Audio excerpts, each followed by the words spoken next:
Hello दोस्तों, आज के इस डिस्कशन में हम कोर्ट मैरिज के प्रोसेस को जानेंगे। तो सबसे पहले court marriage special marriage act 1954 से गवर्न होते हैं।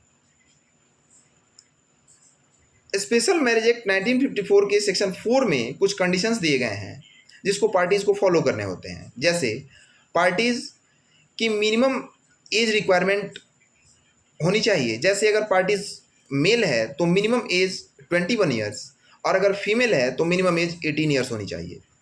दूसरा, parties prohibited degree of relationships में नहीं होना चाहिए, अर्थात भाई बहन का रिलेशन नहीं होनी चाहिए।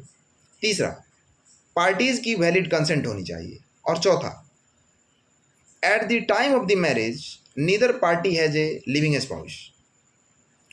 जब सेक्शन 4 में दिए गए कंडीशंस फॉलो हो जाते हैं तो सेक्शन 11 के अकॉर्डिंग पार्टीज के साथ साथ मिनिमम 3 विटनेस होनी चाहिए जो इस बात को विटनेस करे कि सेक्शन 4 में दिए गए कंडीशंस फॉलो हो रहे हैं। इसके बाद सेक्शन 5 पिक्चर में आता है जिसमें पार्टीज़ को मैरिज के इंटेंशन को मैरिज ऑफिसर को नोटिस देना होता है।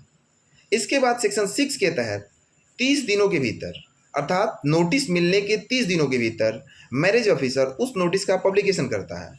यह जनरली मैरिज ऑफिसर के ऑफिस में ही अफिक्स किए जाते हैं। इसके बाद सेक्शन 7 के अकॉर्डिंग ऑब्जेक्शन रेज किए जाते हैं।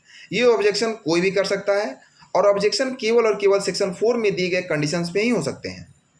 जब ये सारे कंडीशंस फॉलो हो जाते हैं तो सेक्शन 13 के according marriage officer marriage certificate grant कर देता है और सर्टिफिकेट मिलने के बाद पार्टीज़ के राइट्स एंड लायबिलिटीज़ वही होते हैं जो अरेंज मैरिज की होती है। Thank you.